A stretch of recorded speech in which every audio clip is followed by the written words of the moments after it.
चांद पर सबसे पहले जाने वाले शख्स का नाम था नील आर्मस्ट्रांग। ये अमेरिका करने वाला था, पढ़े लिखे लोग हैं, रिकॉर्डिंग हो रही है। नील आर्मस्ट्रांग चांद पर सबसे पहले 1959 और 60 में गया था, तकरीबन आज से 65 साल पहले। और एक दिन असर की नमाज के बाद, वो क्रिश्चियन था, असर की नमाज के बाद अमेरिका में एक यूनिवर्सिटी है जिसका नाम है कैलिफोर्निया, और इसी नाम से एक स्टेट भी है, बिहार, उत्तर प्रदेश, झारखंड, बंगाल, ऐसे इसी नाम से स्टेट भी है। वहीं पर ये नील आर्मस्ट्रांग टहल रहा था अपनी गाड़ी से, एक ड्राइवर गाड़ी चला रहा था, तो अचानक किसी छोटी सी मस्जिद से अजान की आवाज आई। तो नील आर्मस्ट्रांग ने अपने ड्राइवर से कहा गाड़ी रोको, गाड़ी रोको। जब गाड़ी रोक दी गई तो उसने ड्राइवर से पूछा बताओ ये आवाज कैसी है। तो ड्राइवर ने कहा बॉस ये इस्लाम धर्म के फॉलोअर हैं, ये प्रेयर इबादत से पहले नमाजियों को बुलाने के लिए अजान देते हैं, अल्लाह अकबर के नारे लगाते हैं, इसलिए इन आवाजों को अजान कहा जाता है और आवाजों पर लब्बैक कहने वालों को नमाजी कहा जाता है।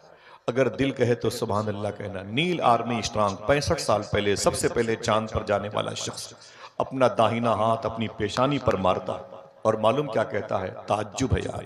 कहा क्या हुआ? कहा जिस रब ने मुझे पैदा किया है उस रब की अजमत की कसम, मैंने यही आवाज चांद पर सुनी है,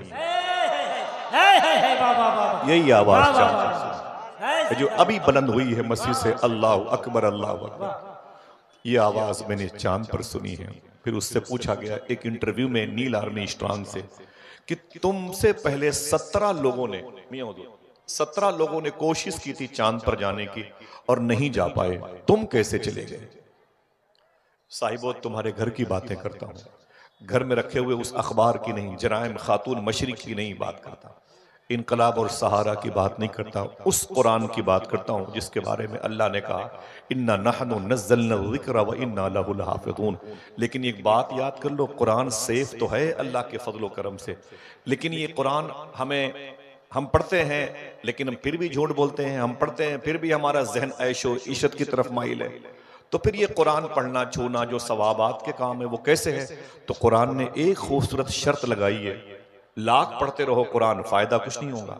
ये कुरान उनके लिए सूदमंद है, हुदल लिल मुत्तकीन, जो परहेजगार हैं, जो परहेजगार हैं कुरान उनको शूट करता है। समझे? ये नहीं कि जबानों से झूठ बोलो और फिर कुरान पढ़ो, ना ना ना ना, वो ख्वाजा निजामी अमनी का जो कौल है वो उन्हीं बुजुर्गों की तरफ इशारा फरमाता है जिनका दिल मुसलमान था, हमारे लिबास मुसलमान है, ये फर्क है। मालूम है उसने क्या कहा? पूछा गया कि 17 मरतबे लोगों ने कोशिश की थी चांद पर जाने की और जा नहीं पाए, तुम कैसे चले गए? तो नील आर्मस्ट्रांग कहता है कुरान पढ़ के गया हूं। जरा मोहब्बत से बोले, समझ रहे मैं क्या कह रहा हूं? नील आर्मस्ट्रांग कहता है मैं कुरान पढ़ के गया हूं। कहा कुरान में कैसे चांद पर जाने का रास्ता लिखा था? कहा जब मैंने ये तफ्तीश की और इस पर रिसर्च हुआ कि मुसलमानों के नबी आसमान पर कैसे गए थे, तो एक रास्ते का इंतखाब हुआ। कुरान कहता है सुब्हानल्लज़ी असरा बिअब्दिही लैलन मिनल मस्जिदिल हराम इलल मस्जिदिल अक़सा। तो मैंने भी उड़ान भरी अपने मुल्क से और ऊपर जाकर के उस रास्ते में ज्वाइन हो गया जिस रास्ते से मुसलमानों के नबी बैतुल मुक़द्दस से बुराक पर बैठ के आसमान की तरफ गए थे। फिर नील आर्मस्ट्रांग कहता है खुदा की कसम जब मैं उस रास्ते से ज्वाइन हुआ तो बहुत जल्दी मैं चांद पर पहुंच गया। सोचने की बात, ये कुरान वो है जिस कुरान को हमने अपने घर में ऐसे बांध करके रखा है कि वो निकलने ना पाए। अफसोस ये है कि मस्जिद से माइक हॉर्न गायब हो जाते हैं, मस्जिद से कि इस्तिंजा खाने से लोटे भी गायब हो जाते हैं, उनके वजूद के लिए खतरा है, इसीलिए अब वो जंजीरों में बंधे रहते हैं। लेकिन अफसोस ये है कभी उत्तर प्रदेश और बिहार और झारखंड में कभी सुना आपने कि किसी मस्जिद से कुरान गायब हुआ है, किसी मस्जिद से रेहल गायब हो चुकी हो, किसी मस्जिद से पंसूरा गायब हो चुका हो, किसी मस्जिद से एक मुसल्ला गायब हो चुका हो, एक तस्बीह गायब हो चुकी है। अफसोस ये है जो हमें गायब करने का हुक्म दिया था सूफिया ने वो तो वहीं का वहीं रखा है, जिसके लिए मना किया था आज वो चीजें हमारी सृष्ट में खून में दाखिल हो गई। और फिर कहते हैं कि हमारे ऊपर जो जुल्म हो रहा है उसका बेस, उसका रीजन, उसका सबब क्या है? तो जाहिर सी बात है कि कयामत खुद बताएगी कयामत क्यों जरूरी है। समझ रहे हैं मेरी बहनों? बहुत आराम से बैठना और ये मुबारक महफिल है। कुरान कहता है हुदल लिल मुत्तकीन, ये मुत्तकियों के लिए हिदायत है, ये मुत्तकियों के लिए हिदायत है। और हम मुत्तकी हैं नहीं, इसीलिए कुरान से इस्तिफादा नहीं कर पा रहे। वो कौन लोग थे जो मुत्तकी हुए तो कुरान उनके लिए हिदायत का नूर बनकर के मुस्कुराता हुआ उनके सामने आ गया। अभी अपने दादा के शहर की बात की मियां हुजूर ने, मियां ने एक बात कही है, मैं उससे मुत्तफिक नहीं हूं। मियां फरमाते हैं दुआ कीजिए कि फिर जल्दी मेरी हाजिरी हो जाए। तो मैं गुजारिश करूंगा, कोई पोता अपने दादा की बारगाह में पूछ करके थोड़ी जाता है। आपका घर है माशाल्लाह, आप चाहेंगे तो हम सब बगदाद शरीफ चलेंगे इंशाल्लाह। कितने लोग चलेंगे? हाथ उठा के बोले इंशाल्लाह। इन्हीं सरकारों के साए में चलेंगे। ये मेरे ये धनबाद है, आसनसोल है, कोडरमा के करीब में मेरे दोस्त हैं, विजय सिंह उनका नाम है, विजय सिंह। वो बगदाद शरीफ बहुत जाते हैं, विजय सिंह नाम है, सुभान अल्लाह। वो गैर मुस्लिम दोस्त हैं और वो गवर्नमेंट सर्विस के बड़ी पोस्ट पर थे। उनके बेटे भी बड़े आशिक हैं। जब कोई बगदाद शरीफ जाता है तो गौस पाक के खादिमों की खूब खिदमत करते हैं। मैंने कहा कि विजय भाई, बोले क्या बात है? मैंने कहा हुजूर गौस पाक की बारगाह में पहली मर्तबे आप आए हैं। जब वो साथ में थे बोले जी। तो मैंने कहा कि हुजूर गौस पाक का दरबार कैसे लगा? देखना कितने लोग सुभान अल्लाह कहते हैं। मैंने कहा सैयदना शेख की बारगाह कैसे लगी? तो बोले आसिफ भाई, मैंने गौस पाक की जाली पकड़ के कहा, या शेख अब्दुल कादिर जिलानी, मैं हिंदू हूं, मुझे नहीं पता मैं क्यों पैदा हुआ हूं। जो समझेगा वही सुभान अल्लाह कहेगा। मुझे नहीं पता मैं क्यों पैदा हुआ हूं, लेकिन जब से मैंने आपका दरबार, आपका रोज़े शरीफा देखा है, मेरे दिल से आवाज आ रही है बस आप ही को देखने के लिए पैदा हुआ हूं। नाराए तकबीर, नाराए रिसालत, फैज़ाने गौसे आज़म, आप ही को देखने के लिए पैदा हुआ हूं। मैंने देखा एक हिंदू भाई के दिल में गौस पाक की मोहब्बत, तो मुझे याद आए आला हजरत। गौस पाक का इश्क एक हिंदू भाई के दिल में देखा तो याद आएगा बरेली शरीफ के ताजदार। और फिर उसी वक्त बदअकीदों की, सलफियों की, वहाबियों की दरीदा दहनी देखी। सैयदना शेख के तसर्रुफात पर, उनके इज्तिमा पर मजाक उड़ाते हुए देखा। तो मैंने कहा कि 100 साल पहले बरेली शरीफ की जमीन रही होगी। अल्लामा रजा अली खां के बेटे अल्लामा नकी अली खां, उनके बेटे इमाम अहले सुन्नत रहे होंगे। सौदागरान की गली रही होगी, एक छोटा सा हुजरा रहा होगा, आला हजरत बैठे रहे होंगे, एक डायरी सामने रखी रही होगी। फैजी भाई, एक डायरी सामने रखी रही होगी, हाथों में कलम रहा होगा, आला हजरत एक मनकबत लिख रहे होंगे, तलब का मुंह तो किस काबिल है या गौस, मगर तेरा करम कामिल है या गौस। जो करनो सैर में आरिफ न पाए, वो तेरी पहली ही मंजिल है या गौस। जिसे ढूंढे न पाए जाह वाले, वो बिन मांगे तुझे हासिल है या गौस। वली क्या मुरसलाएं खुद हुजूर आए, वो तेरी वास की महफिल है या गौस। मैंने कहा कहते कहते फिर आला हजरत को इन सलफियों की बदअकीदों की दरीदा दहनी याद आई होगी, और उसी के करीब में हिंदू मजहब के लोगों की गौसे आजम से मोहब्बत भी याद आई होगी। तो आला हजरत ने कलम को डायरी पे रखा होगा और फिर दाहिने हाथ को पेशानी पर मारा होगा और कहा होगा दत्तरी की सितम कोरी वहाबी राफजी की, कि हिंदू तक तेरा कायल है या गौस, कि हिंदू तक तेरा कायल है या गौस। हुजूर सैयदना शेख की बारगाह में इंशाअल्लाह चलेंगे, तसव्वुर में भी चलेंगे। बेटे भाई बहुत बहुत शुक्रिया, चलेंगे इंशाअल्लाह। कितने लोग हाथ उठा के बोले चलेंगे? एक मरतबे मोहब्बत से कह दें लब्बैक या गौसे आजम। ये जिस कुरान की मजलिस में आप आए हुए हैं, ये आप भी पढ़ते हैं, हम भी पढ़ते हैं, लेकिन संवरने वाली जुल्फें वैसी ही बिखरी हुई हैं। लड़कियां आवारा हो गई, लड़के आवारा हो गए। आज मदारिस में भी तवक्कल के खिलाफ आपस की खींचातानी ने कौम को तोड़ दिया। फिर आइए कुरान के पास। कुरान कहता है मैं उनके लिए नूर हूं जो परहेजगार हैं। मैं सबकी बात नहीं करता। हुदल लिल मुत्तकीन, कौन है परहेजगार? मियां ने बगदाद शरीफ की बात की ना, तो बगदाद शरीफ के बिल्कुल बीचों बीच शहर में एक नहर बहती है जिसको नहर दजला कहते हैं। उसके एक हिस्से को काजमैन कहते हैं और दूसरे हिस्से को आजमैन कहते हैं, जहां 100 मरतबे ख्वाब में अल्लाह को देखने वाले इमाम आजम अबू हनीफा आराम कर रहे हैं। उनके रोज़े शरीफा के बगल में शेख अबुल हुसैन नूरी आराम कर रहे हैं। उनके रौज़े शरीफा के करीब में वो बुजुर्ग हैं जिनका नाम हम मुनाजात में लेते हैं, बहरे शिबली शेर हक, दुनिया के कुत्तों से बचा एक कारक अब्द वाहिद बेरिया के वास्ते। मैं अभी अक्टूबर के महीने बगदाद शरीफ से आया हूँ और इंशाल्लाह आप सबके उलमा किराम के कदम की बरकतें शामिल नहीं, तो इंशाल्लाह दिसंबर की 29 तारीख को गौस पाक की बारगाह में इंशाल्लाह सफ़र है, चलेंगे इंशाल्लाह साथ में। हाँ तो उड़ा के बोले इंशाल्लाह चलेंगे। हम सब के इकट्ठा होने का मतलब यहाँ नहीं है बगदाद में इकट्ठा होना है, इंशाल्लाह कह दें। तो सुने, एक थोड़ी सी बात है, कुरान परहेजगारों के लिए, कुरान उनके लिए जो मुत्तकी हैं, जो परहेजगार है। जनन हाँ तचू में मना है, बहुत बहुत शुक्रिया।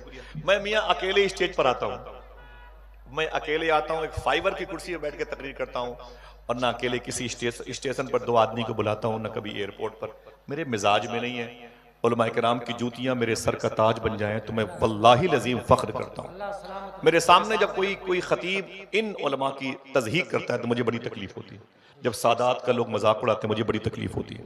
जब जमीन पर बैठने वालों की जो है ना बड़ी बेअदबी की जाती है तो मुझे बड़ी तकलीफ होती है। आप ही हैं जो मेरी मग़फ़िरत का सामान है। बस थोड़ी सी मेरी बात सुन लें। तो इमाम आज़म के रोज़े शरीफा के करीब में एक बुजुर्ग हैं, उनका नाम है बिशर हाफी। ये नाम सुना होगा। बाप का नाम है हारिस, बिशर इब्नुल हारिस। मेरे दोस्त हैं इब्राहिम भाई, वहां के खादिम हैं, उनकी अम्मी हैं, उनके वालिद साहब हैं, और मुझ पर बड़े करम फरमा है। तो बिशर हाफी ये बगदाद शरीफ में एक बुजुर्ग की मज़ार शरीफा है। ठीक है, नाम याद रहेगा। 2 आदमी बोले क्या नाम लिया मैंने? बोले बिशर हाफी। बिशर बोलते हैं हम लोग, कभी कभी लिसानियात का फुकदान होता तो जो है बिशर हाफी बोल देते हैं, बिशर बोल देते हैं, वगैरह वगैरह, लिसानियात की तहजीब का मामला होता है। बिशर हाफी एक बुजुर्ग हैं। मालूम है पहले क्या थे? बगदाद के सबसे बड़े बियर बार के मालिक थे। पूरे बगदाद में सबसे ज्यादा शराब की दुकानें इन्हीं के पास थी। सबसे ज्यादा शराब की दुकानों से शराब पीने वाले इन्हीं के घर से निकले तो टूट गए। न जाने कितनी बच्चियां यतीम हो गई, न जाने कितने औरतें बेवा हो गई, न जाने कितने बूढ़े माँ बाप के सामने उनके बेटों का जनाजा उठा शराब पी पी करके। पूरे शहर में बिशर हाफी इतने बदनाम थे, इतने बदनाम थे, जब अपने घर से निकलते थे बियर बार जाने के लिए, मैकदा ठेका देशी शराब, तो मोहल्ले के बच्चे इनको देख के कहते थे यार अपने अपने घरों में भाग जाओ, दुनिया का सबसे बड़ा गुनहगार बिशर हाफी आ रहा है, अगर उसकी नजर भी किसी पर पड़ेगी तो वो भी गुनहगार हो जाएगा। ये बच्चे इनको देख के ऐलान करते थे यही बिशर हाफी हैं। तवज्जो सुनना मेरी बात, कोई हंगामा नहीं, दिल ना कहे तो चले जाना, लेकिन दिल छोड़ के जाना। 25 से 30 साल हो गए इसी जमीन पे रहते हुए, जलसे जुलूस की दुनिया में, थोड़ा सा अपनी आकबत को हम और आप संवारें। बिशर हाफी कहते हैं मैं अपनी शराब की दुकान गया और फिर शराब पी करके मैं अपने घर वापस आ रहा था। जैसे ही मैं घर की तरफ निकला, नशे में था, मैंने क्या देखा, एक कागज पर अल्लाह का नाम लिखा हुआ था और वो नाली में पड़ा हुआ था।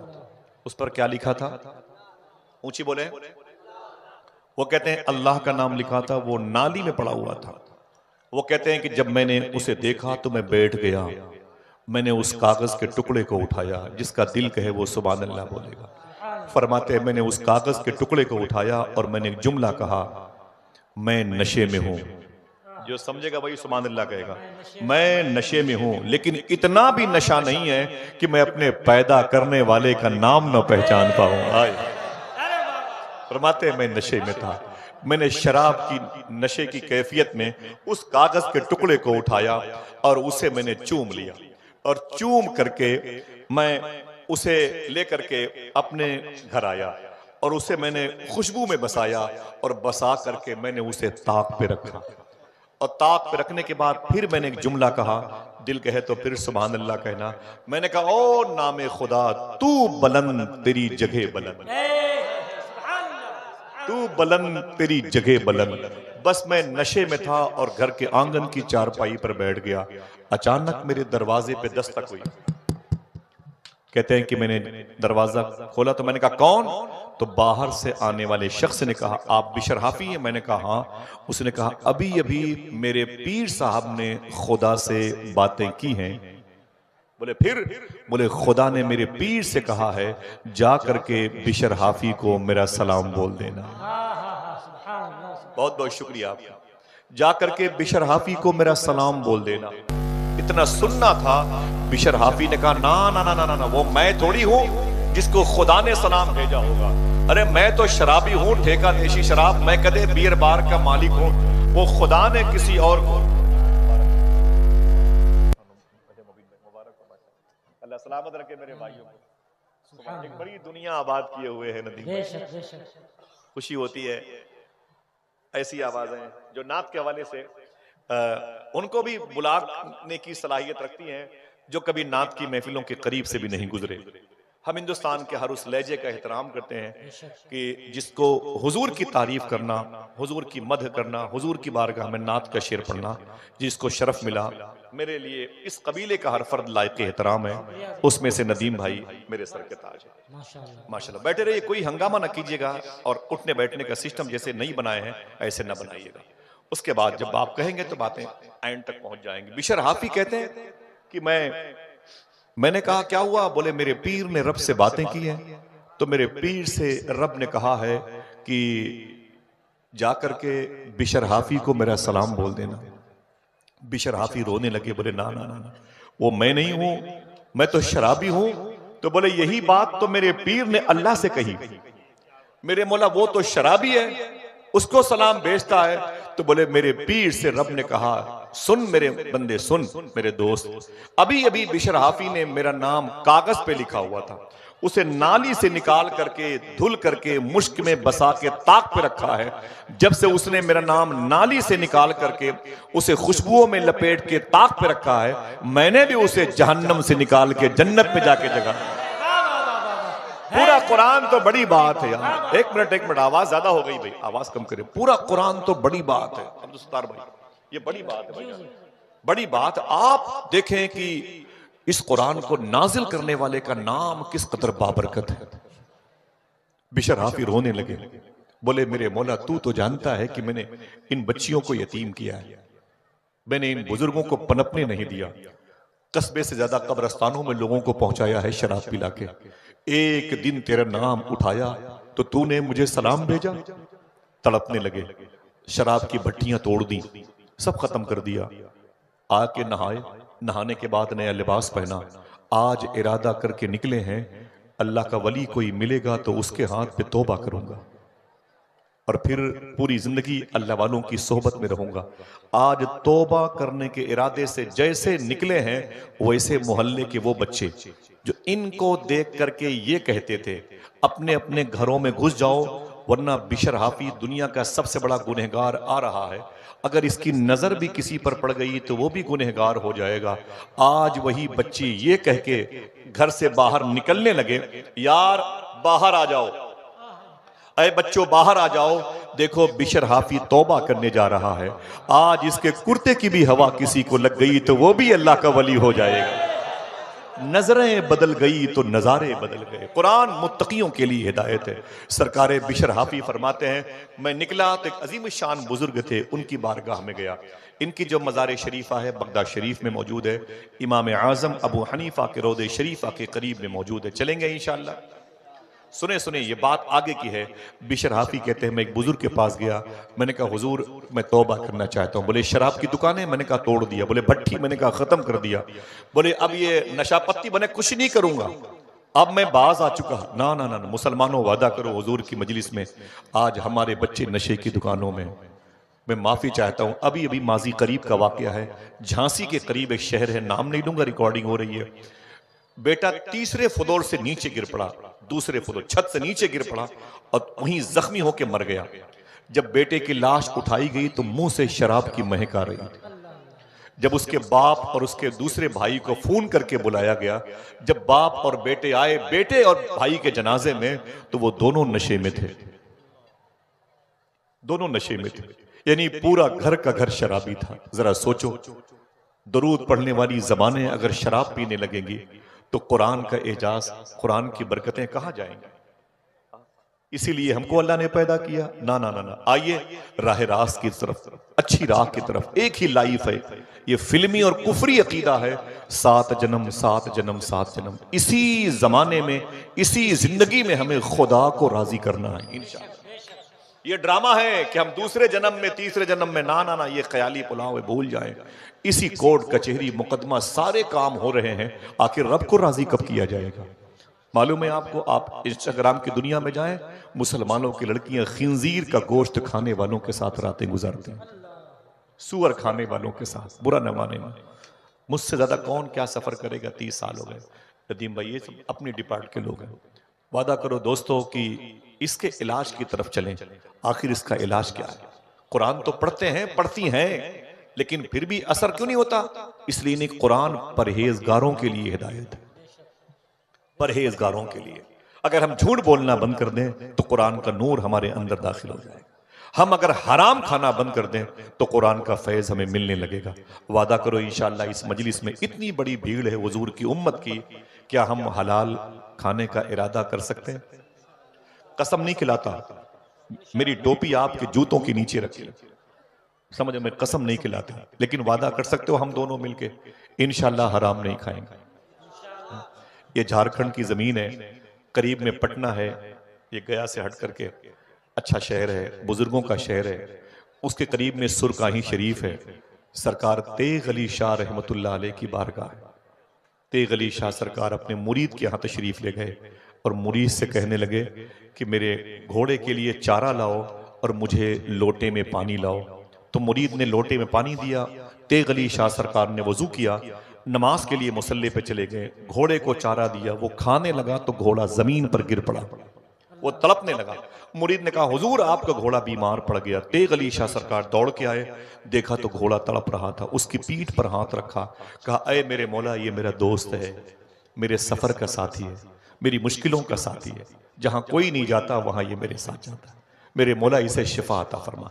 हाथ फेरते जाते थे, जब उसके मुंह के करीब गए तो चारा, घास और गंदा पानी मुंह से निकला हुआ था, बाहर टपक रहा था और घोड़ा तड़प रहा था। तेग अली शाह सरकार ने क्या फरमाया, जब उस घोड़े के चेहरे को, उसके मुंह से घास को निकले हुए देखा ना, फरमाया कि इधर इधर अपने मुरीद को कहा सच बताना ये घास कहां थी, ये घास कहां थी? उसने कहा हुजूर आप ही ने कहा था कि मेरा घोड़ा भूखा है, इसे चारा दे दो, खाना दे दो, इसे घास दे दो, तो मैंने इसके लिए घास काट के लाके अभी दिया है।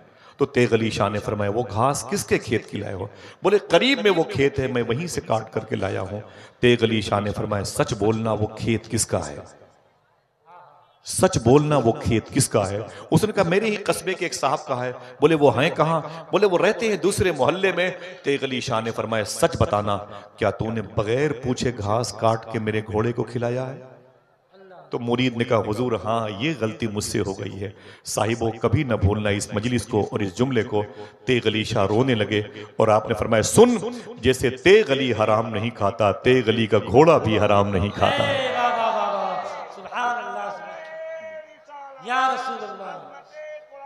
हजरात मेरी बात समझ रहे हैं, मेरी बात समझ रहे हैं? मैं क्या कहना चाहता हूं, मुसलमानों के बच्चे जब शराब पीने लगेंगे, मुसलमानों के बच्चे रिश्वत और दलाली के पैसों से अपनी बच्चियों की परवरिश करेंगे, अपनी माओं के लिए मुंबई से, चेन्नई से, दिल्ली से सामान भेजेंगे, तो जरा सोचो कि उनकी आने वाली नस्लें कैसी पैदा होंगी। मैं माफी चाहता हूं, मैं आपके कदमों के नीचे बैठने वाला इंसान हूं, लेकिन आज वादा करो अजमत कुरान कॉन्फ्रेंस में आसनसोल का इलाका, कोडरमा का इलाका, पारसनाथ की जमीन और ये झारखंड की एक तहजीब और सकाफत की एक मुकम्मल, एक मरकजी जगह, वादा करो इंशाल्लाह हम और आप अब हलाल खाने की शुरुआत करने का इरादा करते हैं। अपने बच्चों को आप हलाल खिलाएं इंशाल्लाह, तब ये बच्चे परहेजगार बनेंगे, फिर कुरान का फैज इनको मिलेगा इंशाल्लाह। तो पीर साहब के पास कौन गए? जिनका नाम था बिशर हाफी। क्या नाम था? और कोई? क्या नाम लिया मैंने? माशाल्लाह, ऊंची बोले। पीर साहब ने क्या कहा? बोले हुजूर मैं क्या करूं? तो पीर साहब ने तस्बीह दी, एक मुसल्ला, कहा इसे लेके जाओ। कहा क्या करूंगा? कहा लेके जाओ और घर के किनारे पर बैठ जाओ और तस्बीह पढ़ो, इल्लल्लाह इल्लल्लाह। क्या पढ़ना था? ऊंची बोले, इल्लल्लाह इल्लल्लाह। अब घर आ गए तो मुसल्ला बिछाया, तस्बीह लेके बैठ गए, इल्लल्लाह इल्लल्लाह इल्लल्लाह। 2 दिन हो गया तो बीवी आ गई। बोले मेरे शौहर शराब की दुकानें बोले तोड़ दिया, बोले भट्टियां बोले सब खत्म कर दिया। बोले अब क्या इरादा है? बोले बस यही तस्बीह लेके बोले अच्छा यही करोगे? बोले हाँ। तो बोले ये बच्चे कैसे पलेंगे, इनके खान पान का इंतजाम कैसे होगा? तो बोले कि क्या करें? तो बीवी ने कहा शहर के इसी चौराहे पर 25-50 मजदूर सुबह को खड़े होते हैं, वहीं जाके तुम भी खड़े हो जाओ, वहीं जाके तुम भी खड़े हो जाओ, और तुम्हें भी कोई अपने घर लेके जाएगा, तुमसे सुबह से शाम तक मजदूरी करवाएगा, और फिर रात में वापसी में 300-500 मिल जाएंगे, दाल नमक चावल का इंतजाम हो जाएगा। तो बिशर हाफी ने क्या कहा? सुबह को जाऊंगा। कहां जाना था? शहर के चौराहे पर जहां मजदूर होते हैं वहीं जाना था, किसी न किसी के घर में मजदूरी करने के इरादे से। लेकिन जब सुबह निकले तो झोला लिया, लोटा लिया, मुसल्ला लिया, तस्बीह ली, कंधे पे रखा। उनके घर से तकरीबन 1.25 किलोमीटर के फासले पर वो नहर है जिसे नहरे दजला कहते हैं। मैं पैदल गया हूं इसलिए बता रहा हूं, नहरे दजला कहते हैं। वहां नहीं गए शहर के चौराहे पर जहां मजदूर होते हैं, वहां गए जहां वो नहर का पानी था, वहीं गए, लोटे से पानी निकाला, वजू किया, मुसल्ले को बिछाया, 2 रकात नमाज पढ़ी और तस्बीह लेके बैठ गए। इल्लल्लाहु इल्लल्लाह। क्या?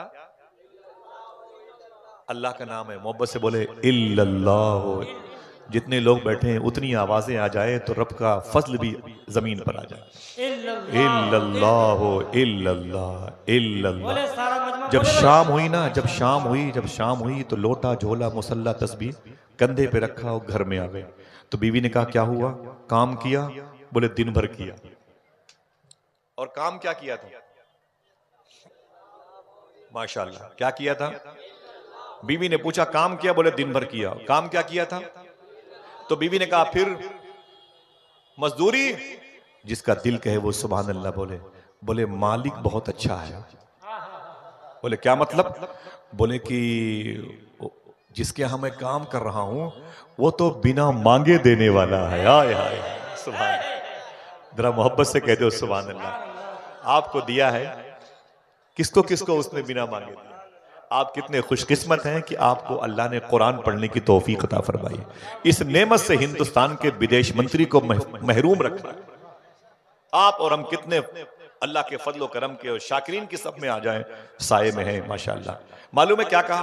बोले मालिक बहुत अच्छा है, वो तो बिना मांगे देने वाला है। तो बीबी ने कहा ना ना ना ना। बोले क्या हुआ?